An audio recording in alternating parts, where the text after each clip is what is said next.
Well, hello everyone again. Yeah, let's see. Fundamentals. You're spot on. I mean, you can't. I can't preach enough about doing the basics because I am kind of always brought back to it in any client conversation or any place I'm at. It's like we need to work on this or we're not doing X, and it always stems back to it's like, wow, you're not doing the basics. Case in point, I love frameworks. Right? I also hate frameworks. It's an oddity, but it's something I got to deal with. How many of you are familiar with CIS, the Center for Internet Security, right? So they used to have the top 20. Now it's the top 18. They really missed a marketing opportunity on that one. But throughout all of it, what is CIS control number one? This Inventory. Inventory. Right? Inventory of what? Hardware or software? Hardware. Yeah, hardware. Hardware. What's number two? Software. Inventory of software. What are the two things that generally never get done in a cybersecurity or IT program? Inventory. Right? We don't do the basics. I can't protect what I don't know exists. Pretty plain and simple. But we jump right to, oh, I need, this is a leadership thing, right? So I can talk freely. Like, I need CrowdStrike. We got to roll that out. I need SentinelOne. I need the EDR. We need to do that, like, right now. What the hell are you going to roll it out to? What are you deploying it to? If you don't know that, we don't do the basics. So that's why I always kind of harp on the basics, because I know for a fact that we just generally don't do it. We jump to the cool stuff. Another case in point on CIS, why I love it. I get a lot of folks who are like, yeah, we're exploring on building a cybersecurity program, but what we really want to start with is we really want to start with a pen test. They're like, why? Oh, because so-and-so I've worked with, or we've done that, and it's important, and we need to. It's like, okay, well, for following frameworks, prioritization, in CIS, what number is pen tests? 18 out of 18. And you're going to go do it as number one? I'll save you the $50,000, and I'll tell you what that report's going to say. Seriously, I could do it right now. If you come to me and you're like, we need to build a cyber program, we're going to start with a pen test. I'm like, I will write you that report right now. You pay me half, and I'll give you what that thing's going to tell you. We jump to the stuff that we should be doing later. We ignore the prioritization. So yeah, so that's kind of the nickel tour, or maybe a quarter tour on what the talk was about and kind of the basis for, I guess, my thinking on how to build and run cyber programs. So let me shut up and let's ask questions. Look at this as like a free half hour of consulting. Good. Oh, and then the cameraman actually had one. I'm sorry. Man? Oh, man, did Ira leave? He just walk out? So in your experience, right, like if we move 20 years, 10 years, right, now we have much higher technology. We have everything much better, right? Everything is machine learning and artificial intelligence and all good, right? So given that, what is your experience, how CISOs are performing, given all these cool tools and assuming that they are doing the basics? And subset of that question is that what percentage of CISO and organization do you see actually following those frameworks? Okay, so the first question is 10 years in the future, and it's perfect, where we have correctly adopted AI and ML and all that fun stuff. What are we worried about still? Oh, how are CISOs performing? Yeah. I think there's still going to be a struggle. I really do. I don't think that I don't think there's enough qualified people to be chief information security officers in the role.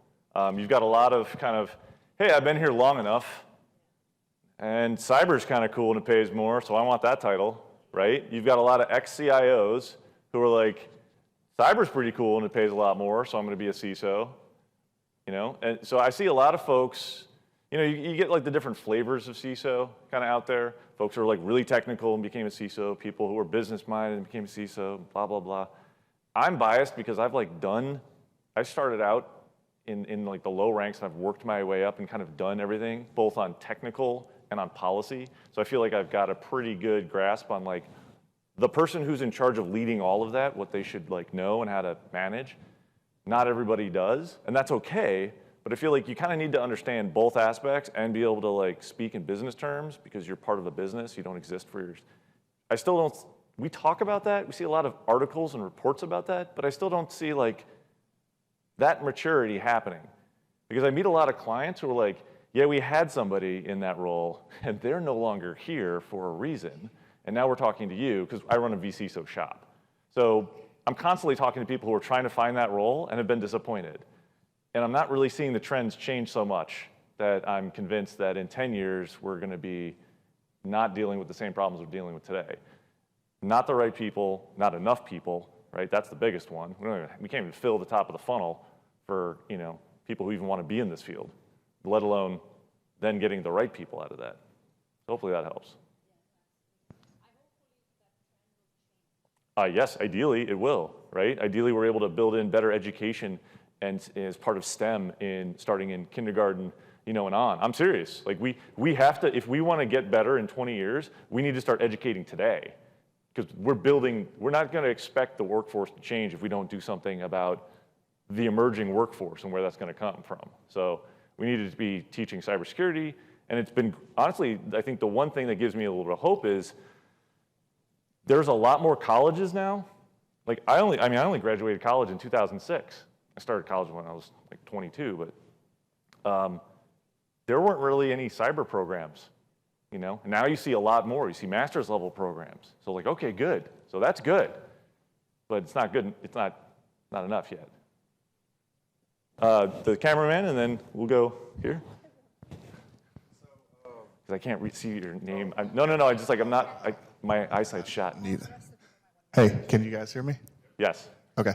So, given the fact that we don't do the fundamentals, and that's one of the major reasons why we have the problems that we have in security, IT security.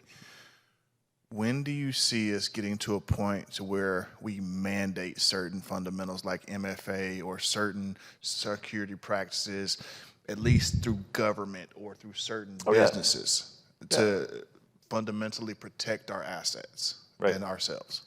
So you can go either way on the importance of government regulation, but it works.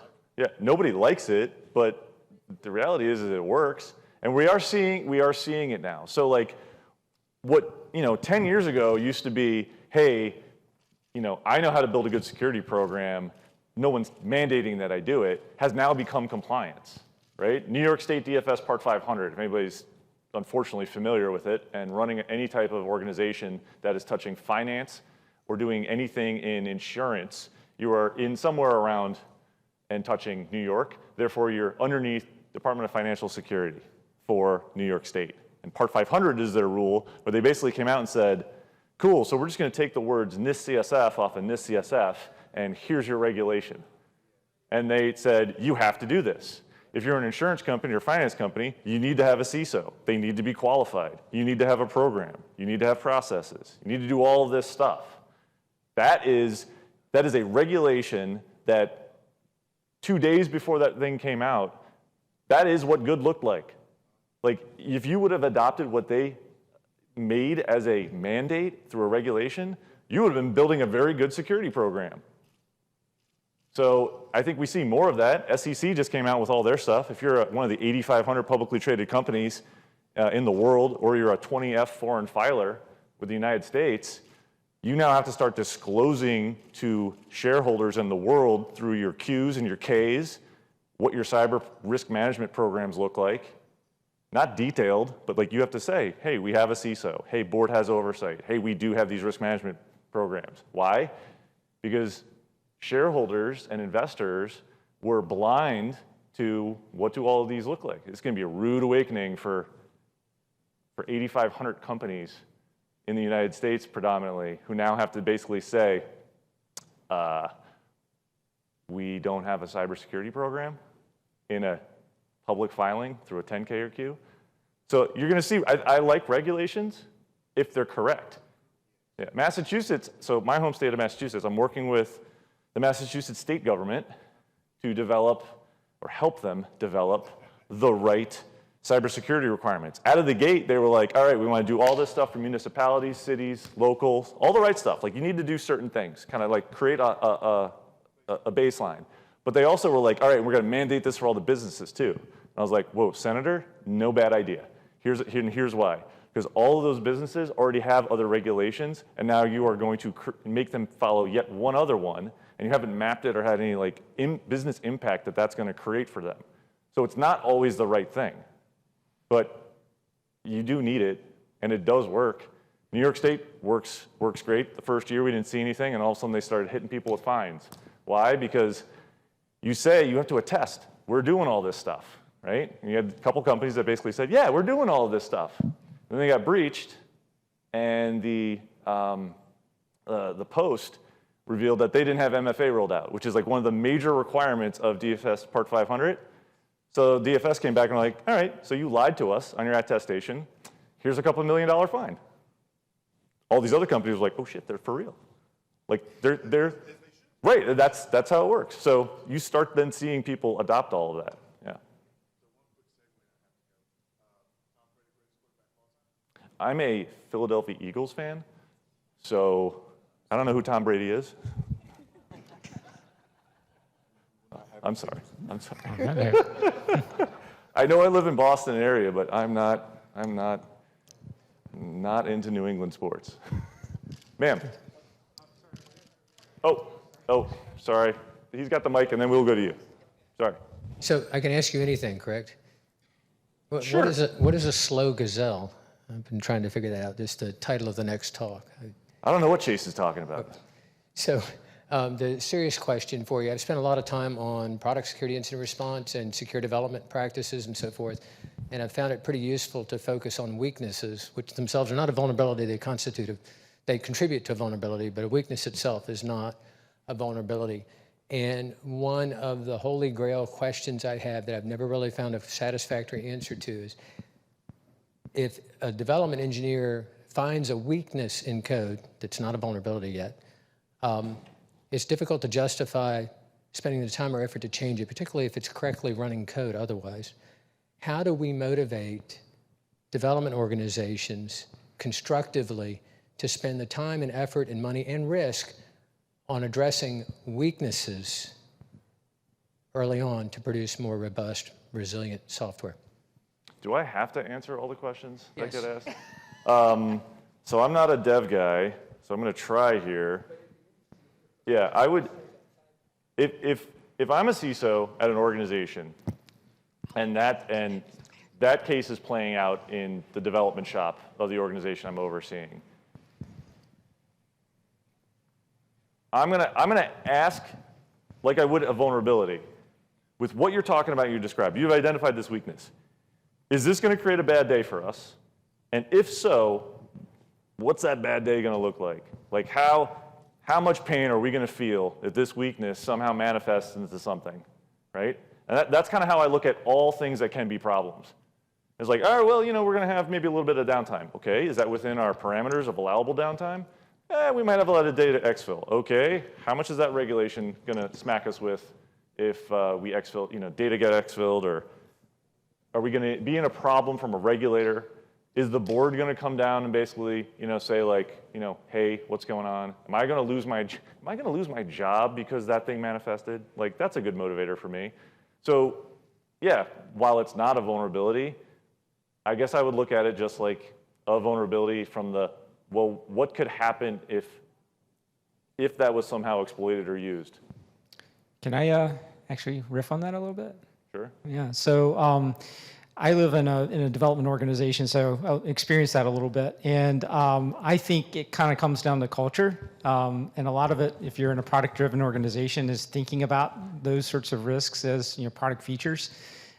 We have an initiative we called FEAR, Fix Every Architectural Risk. Well, yeah, it was a little bit of an overloaded term there, but it was actually an engineering-driven initiative. It wasn't strictly about security. It was about other things that were slowing us down because there were areas of our code where we recognized if we go and do work in that area of the code, we're likely to break things, not just security issues, we're likely to break other things. So We actually invested time in our engineering organization and supported by our project organization to go through and inventory those things. Now, obviously, we can't find every single one of them. We tried to filter it down to sort of a top 50 and then a top 10.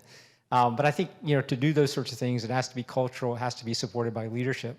But yeah, I mean, it's grassroots, I think, to be able to kind of engage at that level.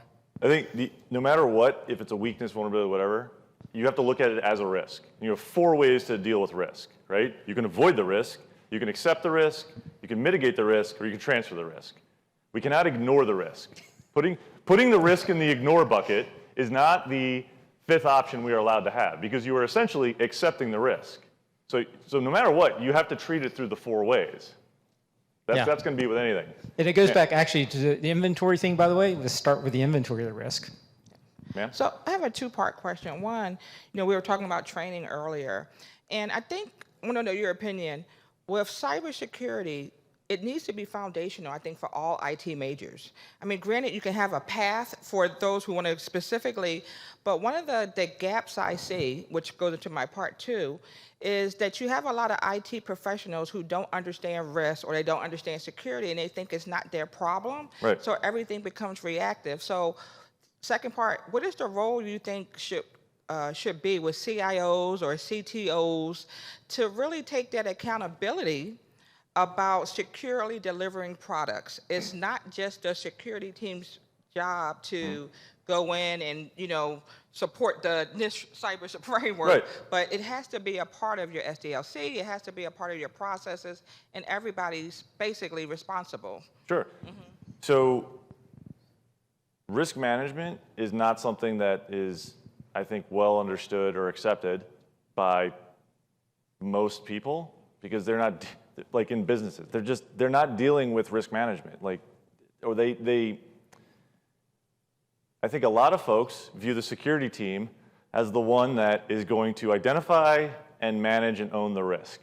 And I'm always like, that's not my job.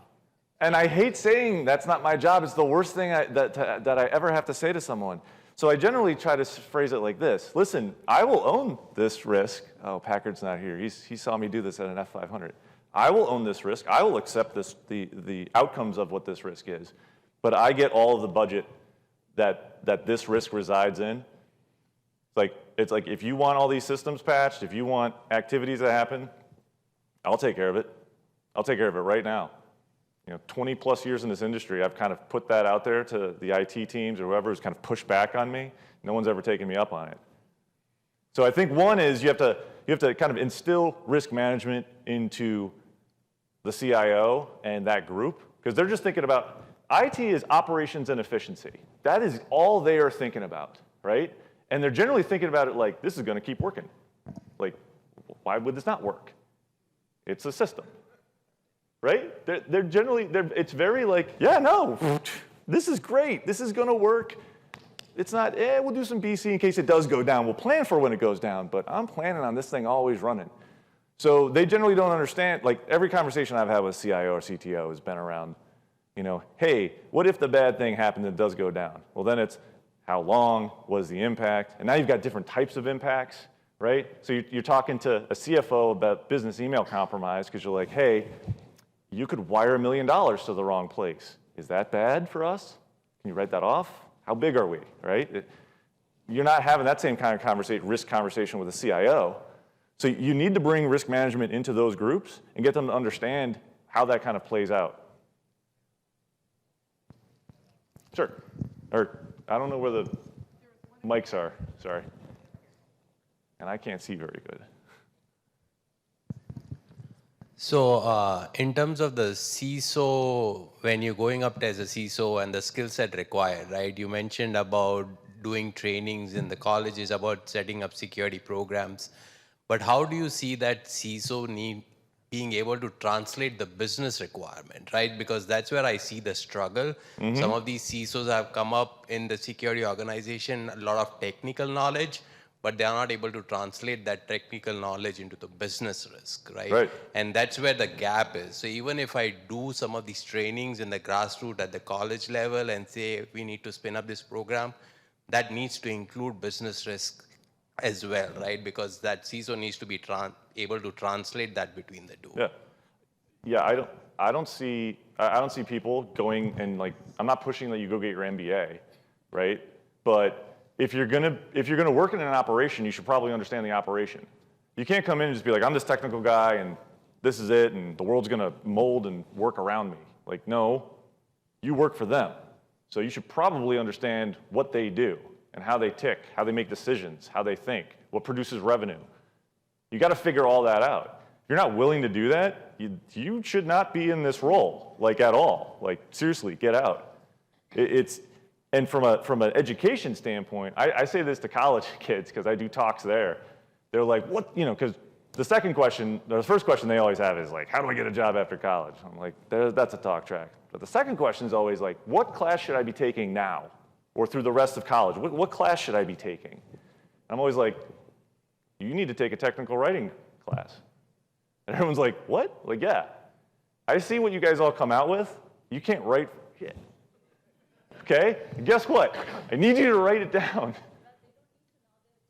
Yeah. Like, you don't know how to write. You don't know how to write technically. You don't also know how to write in business parlance. So you probably don't know how to communicate that very well. So take those types of classes, take that type, but like learn business side. I'm not saying go become a CPA, but like learn some level of accounting. I struggled through it. I got it there finally. But you've got to kind of make that effort. You got to get out of this IT world because IT supports the business, not the other way around. Like that is why you even exist in that role. So you need to learn where you are. And you also then need to learn kind of the sector you're in. Am I working for a manufacturing company or somebody in healthcare? Those are entirely different worlds. Yeah, there's some similar underpinnings, but like you need to learn kind of that. So the CISOs need, the effective one is one that steps out of that actual role and goes into, well, how's the CFO look at risk, right? How's the general counsel look at risk? How do they even think about what we're doing? How does the CEO make decisions? I've gotten a tremendous amount of experience now and a lot of gratitude towards what a CEO does at a company. Now that I don't have to do anything technical or delivery, and I just focus on being the CEO of our firm, entirely different world. It's amazing. It's incredible what I'm now challenged with that has zero to do with what I used to do in my career. And I've gotten a good understanding of it because I've been in it. And I think that's what that CISOs and security practitioners also just need to do kind of at a micro level inside the business. Like get out of the SOC, go sit with the business teams and figure out like how do they do stuff. Get on a customer call, understand the journey, like you gotta kind of go across.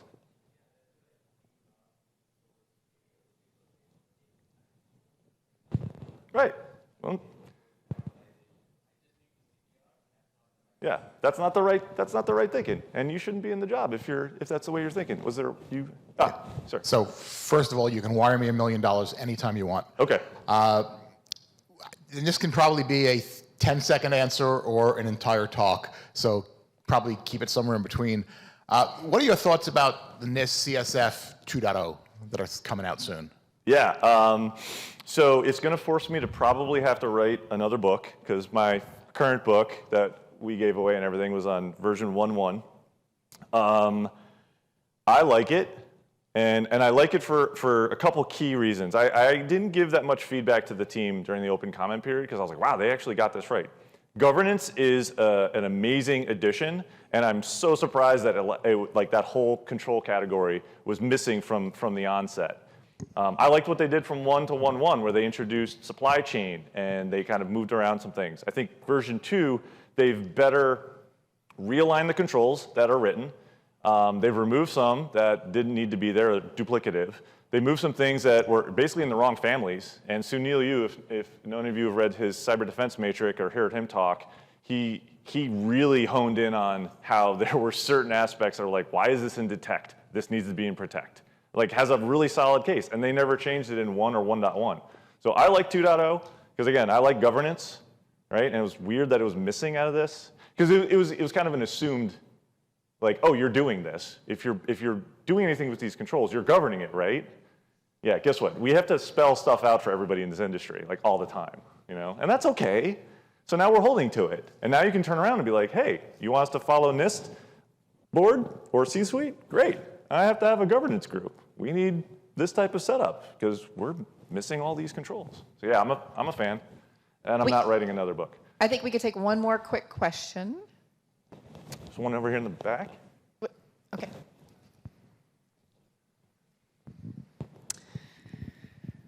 I'm going to ask a question that's a little bit of a wild card. Okay. Because I used to do vendor security risk assessments and absolutely loved that. Had to step away to take care of parents and now trying to get back in the workforce. But what you've said so far today has been absolutely fantastic in terms of the fundamentals, because that's usually what I would see when I would go in to do a risk assessment of a vendor, is I would look at everything that defined their security posture, from policies to hardening and everything in between.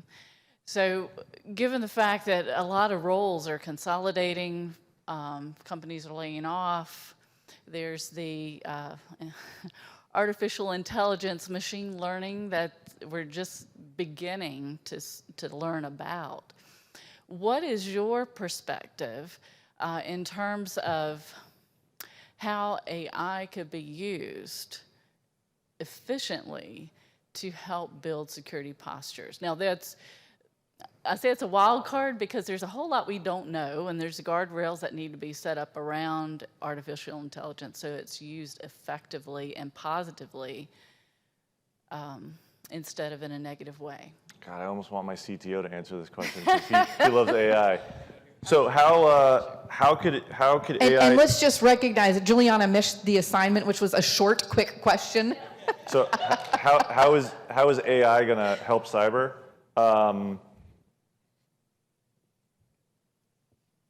I mean, how does any tool that we use, effectively help what we're doing, right? Excel's still the second best tool for everything. So besides guardrails, can we use it to reduce the mundane, but still be effective, right? Let's get rid of repetitive tasks, right? So let's focus on, can it do that? Can it do it well, accurately, and repeatable, right? Consistent, right? So that's important.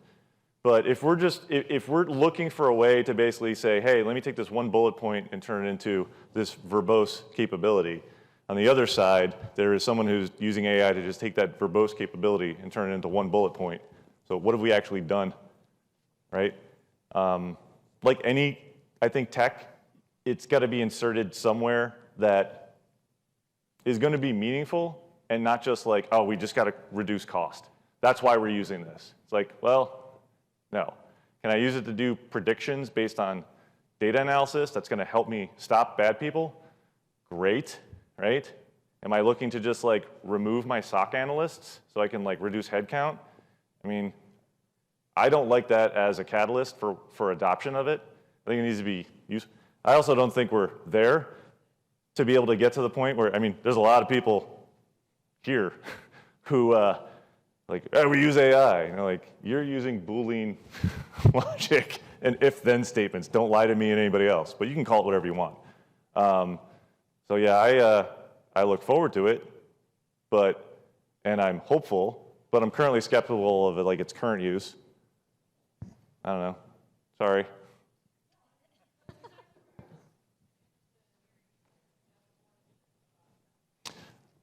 Well, this gentleman's way cooler than me to talk about stuff. So I'm gonna hand it over to him. I appreciate everybody's time. I do not want to take any of his. So thank you. I'll be here at the conference. Anybody wants to chit chat or other questions or anything else? Thank you, please. Brian. Really appreciate coming out thank you. again.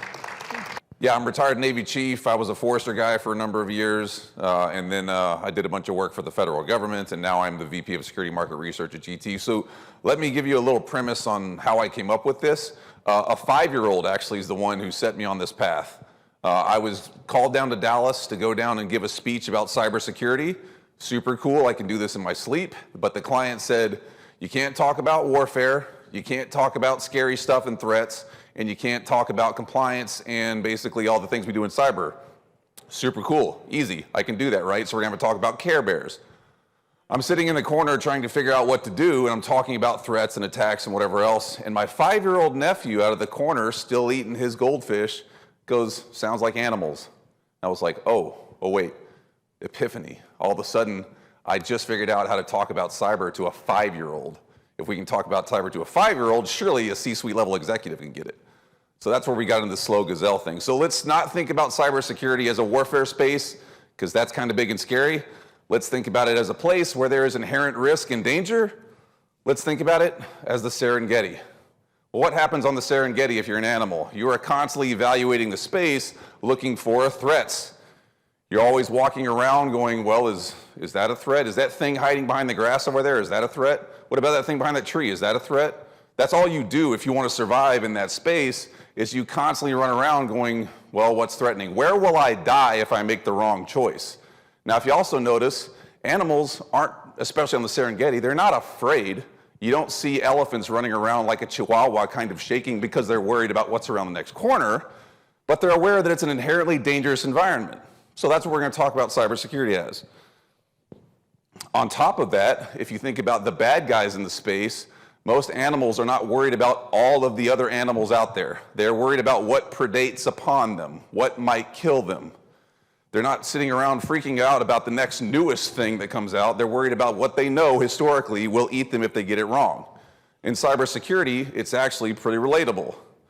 If you're thinking about APTs, if you're thinking about insider threats, and you're thinking about general hackers, these are the animals that you should think about, right? APT, that's a crocodile. Insider threat, that's a cobra. Most cobras actually do things accidentally. Most insider threats are not really malicious insiders, it's people that downloaded something and they become malicious insiders. And then lastly, you've got the general threat actor, right? The lions. They're just running around the Serengeti looking for whatever they can find. If you happen to be the slow gazelle, guess what? Today sucks for you because now you are turning yourself into lion food. That's how it works. And then guess what? When they're done with you, they move on to the next one. The crocodiles, the APTs, they will wait for a year to eat a meal. They will sit there and lie in wait, and when they finally find a target that's worth their time and effort because they're cold-blooded, they latch on and it's game over. And once they've got you, you're done. There is no getting away from those folks. If you happen to dial in on an APT and they happen to go after you, it's a bad day for everyone involved. Now, also in the animal kingdom, there is no concern about whether or not you are compliant, right? There's no conversation that goes on between predator and prey where they say, hey, I'm running away from you because you're going to murder me. And the bad guy goes, oh, are you compliant before I kill you? No, they just simply come up and they say, I am bigger than you, I have claws and teeth, and you're slower than me, and I feel like eating right now, therefore I'm going to eat you. And there's nothing you can do about it. Compliance in cybersecurity, compliance on the Serengeti, doesn't really make much of a lick of difference. Statistically speaking, as a matter of fact, 9 out of 10 organizations were fully compliant with their policies before they were breached. Here's the other thing, most of them were compliant within 30 days of the breach. Compliance is a seatbelt on a 747. The FAA says I gotta have it to back away from the gate.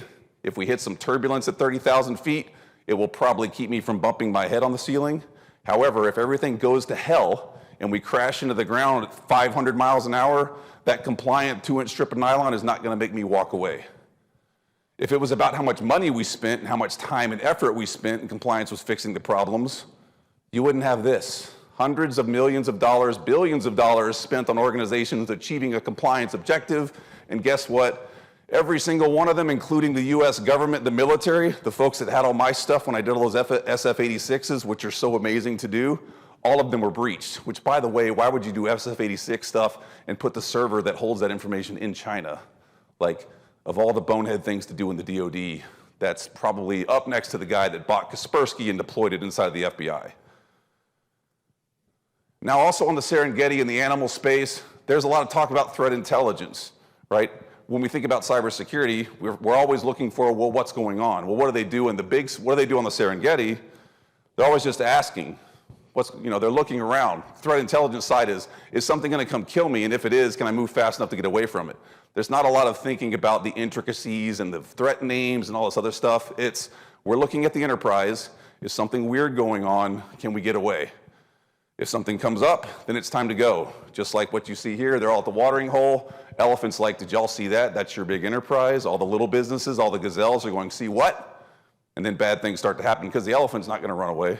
Elephant's gonna sit there and watch the gazelle take off because no one's going to attack them. And they say, oh, dude, if he runs, like, haul ass, because that's a reason we need to go.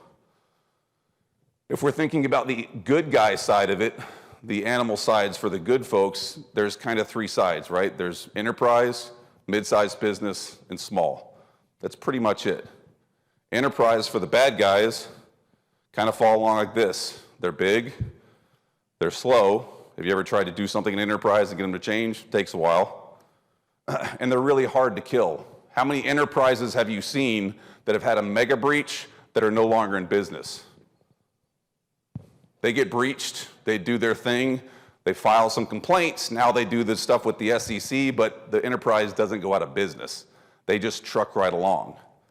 The biggest risk for most enterprises in reality where things will actually go wrong, which you just saw with MGM and casinos, is third party. Just like this elephant right here side-eyeing that little kid, this elephant can get away with a lot of stuff. However, if it squishes that little kid, all of a sudden that elephant is no longer going to live on the Serengeti.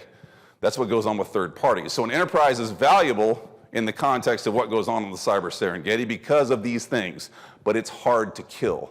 You've got to be a really good animal to go after something like that. However, if you do, it's super valuable. You can live off of that meat for a long time. Ask the folks at enterprises that have been breached. They don't get breached once and never get breached again. They get breached and breached and breached and breached. It just keeps coming back. It's the gift from hell that keeps on giving. On top of that, when you think about the enterprise, well, why don't they go under? They're just like an elephant. They just keep lumbering across the Serengeti, and their only thing that they're concerned with is consuming mass quantities. Bring in as much revenue as possible, continue to grow, take out the competition, because when things go wrong, what do? We just keep moving forward. We're big enough that it doesn't really matter. If they do have something that actually occurs and causes them a bit of downtime, they do one of these things. Oh, we did a breach fine. Oh, yeah. Oh, I took in a lot of mass quantities. I got a lot of revenue. I got a lot of money. Squeeze, breach fine done. And they just keep on moving. It's just like an elephant. They're not even concerned about it. That's what it is.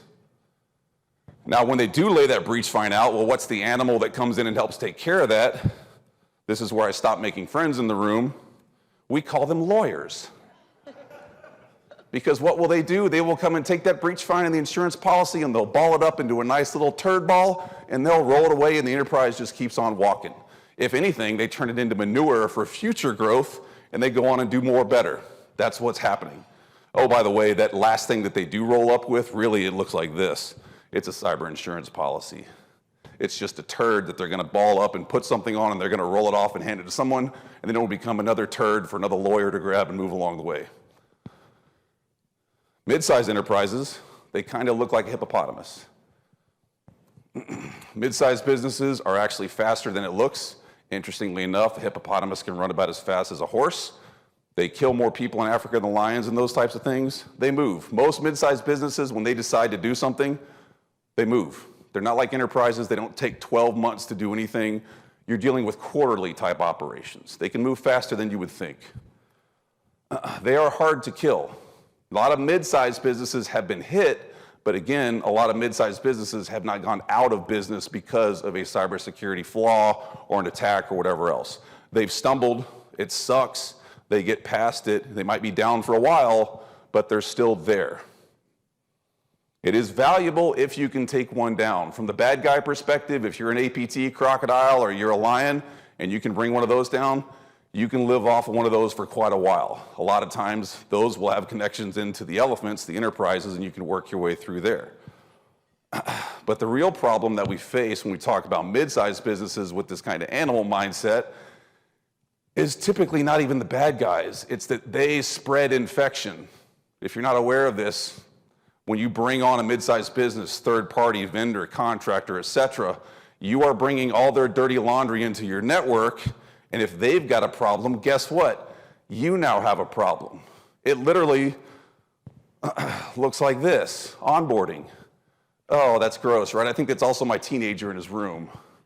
But really, that's what we call onboarding. You bring them in, and they spread their infection, and you have to deal with that. Well, for the hippopotamus, this is actually how they mark their territory. So this is what you're going to deal with. Now, if you think about this from the next time when you're working with a vendor or third party, this is what they're doing to you. Wouldn't it be better to put them in a pen and let them mark the pen like a virtual place and let them do their thing and poo all over it before you move them into your network? Make sure they're empty.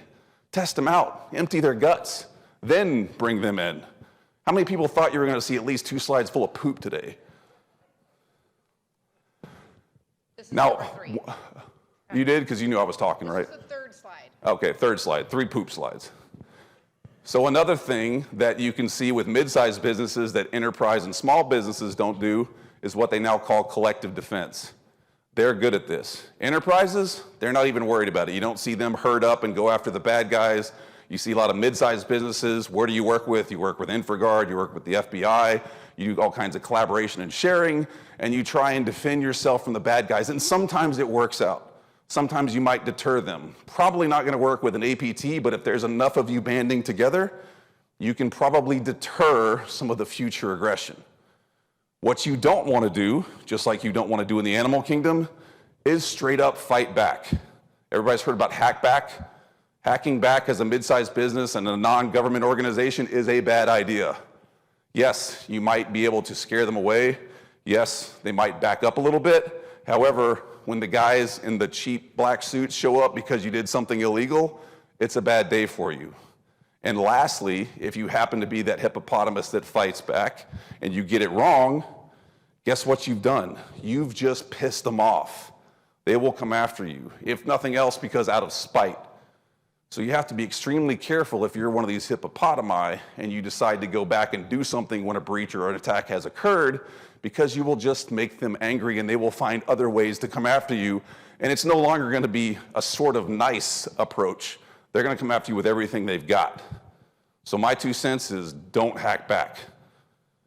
And if everything goes wrong and you wind up getting killed in this particular scenario, well, what's the next thing that shows up on the Serengeti? Auditors. I'm not making friends here, by the way. Auditors will come in and they look at the carcass of the attack and they go, oh man, that really sucks. Here's a bill on top of it. Oh, but just so you know, you got this wrong and that wrong and this wrong and this was wrong. And you have these problems and you want to get back in business. This is how much it's going to cost you. And the client's just laying there baking in the sun going, okay, when is this going to be over? Like death is honestly better sometimes than dealing with the buzzards and the vultures that happen to show up to pick your bones clean. If anybody's an auditor or a lawyer in here, you don't want to fight me, I promise you. The last one that you got is small business. Well, what's a small business? That's your gazelles. Why are they gazelles? Well, they're fast. Small businesses make decisions. They go after something. They do what they're going to do. If there's a new opportunity, they pivot and go after the new opportunity. They don't wait around. They don't look for a year's worth of data to tell them that this is worth their time and effort. That's cool. We can do that. Yes, move. They are very agile. They can do different things. They can move quickly. They can change direction. They will constantly make sure that they are going after the greenest grass because that's where they know they're going to grow. But they are also exceptionally frugal, if you think about it. They don't spend a lot of money because they don't have a lot of money. I didn't even know this till I started studying for this deck. Those types of animals only eat like 3 types of grass. We call those verticals. If you're a small biz, you typically stay within a vertical. That's your grass, and you stay there. It's not smart if you're a small business to be really well established in an area and then go off and try something totally different. Doesn't work well. It's just like a gazelle. However, if they can get you, it's valuable. This is a lion's favorite target. You've all seen this on National Geographic, whatever. Things go wrong. Typically, it's a lion on a gazelle, sometimes a cheetah, whatever else, or a crocodile. But it's valuable. It's worth the time and effort to go after this. And if you get one, you figured it out, and guess what? You go after the next one. And you get 2, you figure it out, you go after the next one. It's a repeatable process. The last thing that you want to be as a small business, unfortunately, even though we mostly are, is a group of one. If you see a gazelle by itself on the Serengeti, it's sitting there going, oh crap, like why am I by myself? Where's the herd? There's no safety by yourself. So if you're a small biz, the smart thing to do is to work with others, look at enterprises, know what's going on, share information, and be able to move when things do look like they're coming your direction. If you're out there with the herd and you see 3 gazelle take off, take off.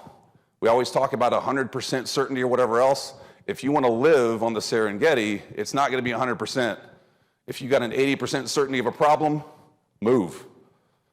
Because if you don't, this is what happens to you. Someone will come along and eat you, and you'll be screaming, "Help me, Tom Cruise," and it's going to eat you anyway. On top of that, in small biz, you don't see that collective defense thing actually taking place. Small businesses do not defend themselves too well. They don't have the resources, they don't have the time, they don't have the capabilities. When something goes wrong, they just spread out. So what you need to understand about being a small business is when things do go wrong, you are on your own. No one is coming to help you. As a matter of fact, when it gets to that stage, your friends will leave you high and dry. I have done lots of consulting engagements with organizations that are small, that got breached or got hit or got DOSed or ransomed or whatever else. They are by themselves. And it looks just like that. Oh, they got Bill. Bill's down. And somebody goes, "So what? Screw Bill. Keep moving. This is how we survive."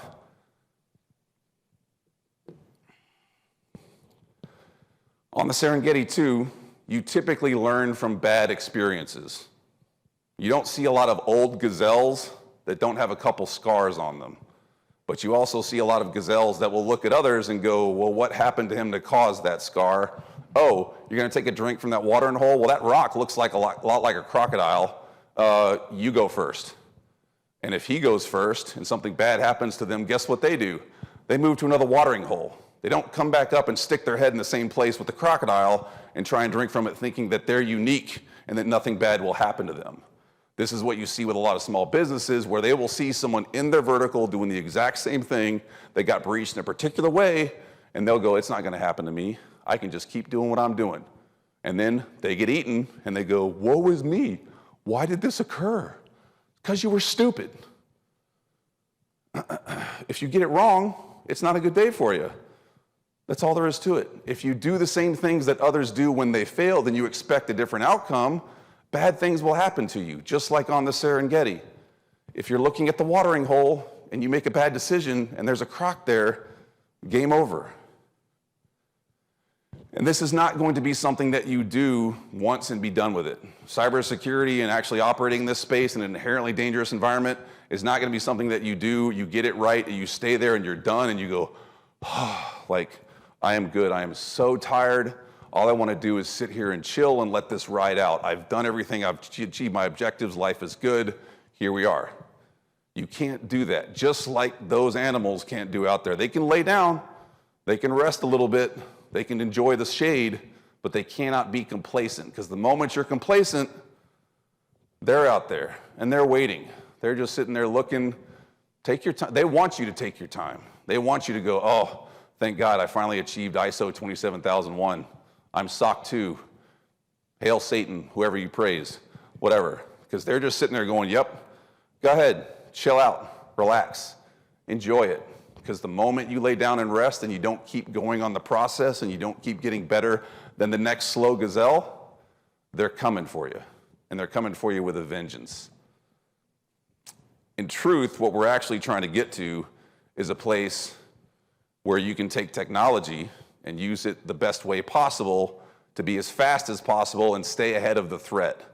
Now, number one, it would be super cool to actually see a gazelle, or I think that's an impala, riding a Gixxer like that. But the point is, if you can use technology correctly and you can do it the smart way, the only thing that you need to do is stay ahead of the threat. You don't have to be perfect. You don't have to have a suit of armor. You don't need a whole bunch of weapons. You don't have to worry about hackback. All you've got to do is outrun the threat and make sure that you survive. Unfortunately, cybersecurity, just like the Serengeti, is not a place where a rising tide lifts all ships. If something goes wrong for you, I'm sorry. If something goes wrong for you, sucks for you. If we live on the same street and people break into your house, it's a bad day for you. Me, I'm still good. If we're running in front of the zombie horde and you trip, I'm not tying your shoe for you. Matter of fact, I'll probably kick you a little bit and make sure you slow them down. But this is where you need to think about, this is how we use technology correctly. You're on the Serengeti, there's predators out there that are looking for you, and they're gonna come get you as fast as they possibly can. Your only option is to be smarter than them, faster than them, and stay ahead of the threat. If you can't do this, if you don't think about it in terms of reality, And personally, I think one of the best ways to do that is to think about the Serengeti and how those animals operate, because even a 5-year-old can understand this. I ran my nephew through this. He was like, oh, cool, I understand it now. Now, he doesn't understand all the terms, but he understands the concepts. He knows he doesn't want to be the gazelle in the crocodile's mouth, and that's really all you need to know. The last thing before I walk off of here, I'm probably the only person that's published a book here that's going to give it away for free, because I know it's a tax write-off and I don't like paying the IRS. So, oh wait, did I say that out loud? Yeah, sorry IRS, I'm going to pay you. When I'm getting ready to do, I'll give you guys this QR code, use it, take my book. If you want me to sign it, let me know. I'll get you a copy, et cetera, we'll sign it. I'll leave that up there, but as soon as I leave the stage, life goes on. Any questions, comments? No, everybody likes all the poop jokes? All right. No questions? Everybody's taking a picture of the QR code. Good, super.